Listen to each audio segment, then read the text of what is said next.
Hate instant transgender identity is an instant that is perceived by the victim or any other person to have been perpetrated on the grounds of malice or ill will against someone's transgender identity. Such a transgender identity can be actual or perceived. It includes transsexual people, transvestite people, intersex people, and anyone who has a gender identity which is not simply a standard male or female gender identity. For example, a hate instant transgender identity would be recorded if a person who was assaulted because they were perceived to be temporarily cross-dressing, or if they were assaulted because they were perceived to have undergone gender reassignment. Name's Alexandra Young, and I'm a male to female transsexual who's been through the whole transition process, which basically means that I've been through the gender reassignment surgery, and I'm now living full time as a female. I went through typical childhood, being raised as a boy, but I knew from as far back as I can possibly have memory that I was actually female. I felt different to all the rest of the boys. I desperately wanted to just join in with the girls and I just couldn't. So I made my mind up at that point that I would try as hard as I could to fit in with the boy life. I remember crying myself to sleep at night, wishing I'd wake up as a girl the next day, and of course it never ever happened. So I went through the whole of my life trying to conform, and then eventually met a woman who I fell in love with, and we got married, had children, and I did all the typical male things, keeping suppressed who I actually was. But with the dawning of the internet, eventually we started to find out that there was more people similar to myself who had feelings similar to myself, and I explored that more, and the more that I explored it, the more Pandora's box was opened, and I then became aware of who I really kind of was, and it was something that I couldn't really suppress anymore. It was something I had to address and be myself. So I started going through the transition process, and that of course unfortunately meant that I had to lose an awful lot in return, which was my family. So I went down the transition process, went through the operations, came out at work and was accepted within the workplace as well, and they backed my transition. So I'm now living full time as a female, within the female role and being accepted as so. My experience of hate crime was a particularly bad one, because as I've said before, I went down quite a male macho route. I felt that society was forcing me down a certain route for a male. I went down the tradesman route. Started off life as an apprentice joiner, and as an apprentice joiner I obviously had to go to college part-time and do my trade skills and so forth, but that meant actually mixing with a whole bunch of other lads who were, well, basically more macho than I was.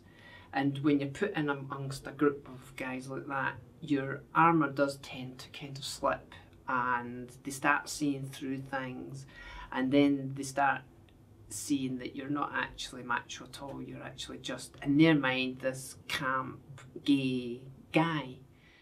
I looked more feminine than male, and the macho guys at the time really kind of struggled with that.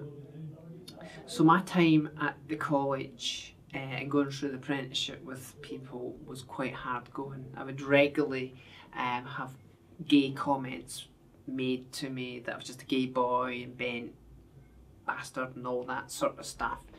They were quite common, but the verbal abuse I could take to a degree. But that escalated onto physical abuse and hurt. And my particular hate crime, which I want to talk about, revolves around the time that I was actually at the college.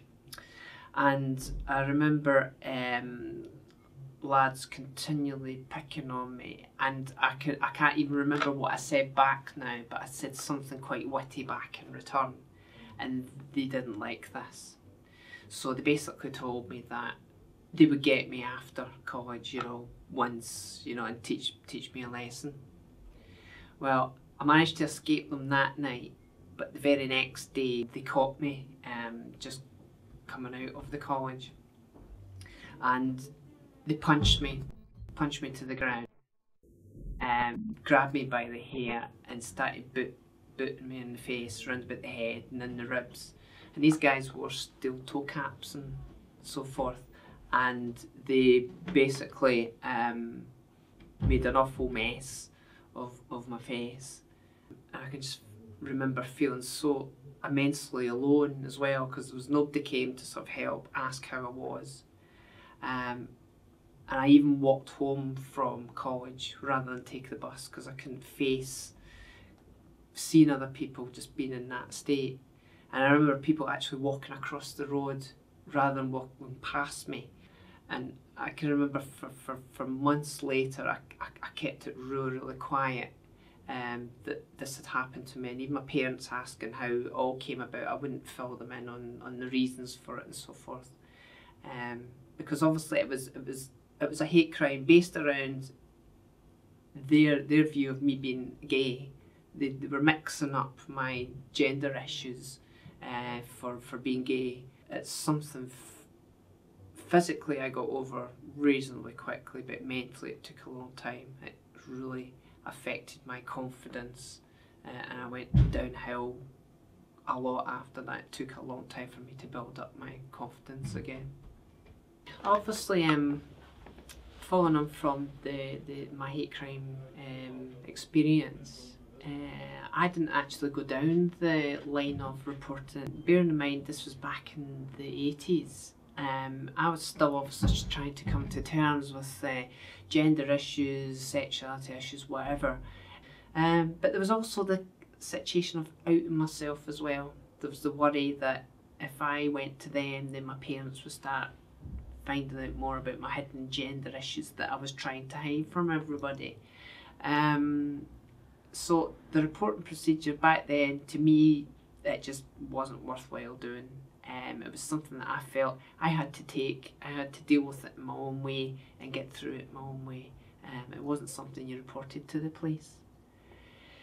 So now I would say that if I went through a similar experience, I would have no problem reporting it. These days that people have a more understanding nature, and they're willing to accept a wee bit more diversity than they did in the past.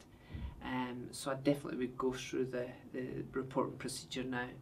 Hate crime as a whole is obviously illegal, and for the victim in itself, it's an incredibly horrible thing obviously to happen to them.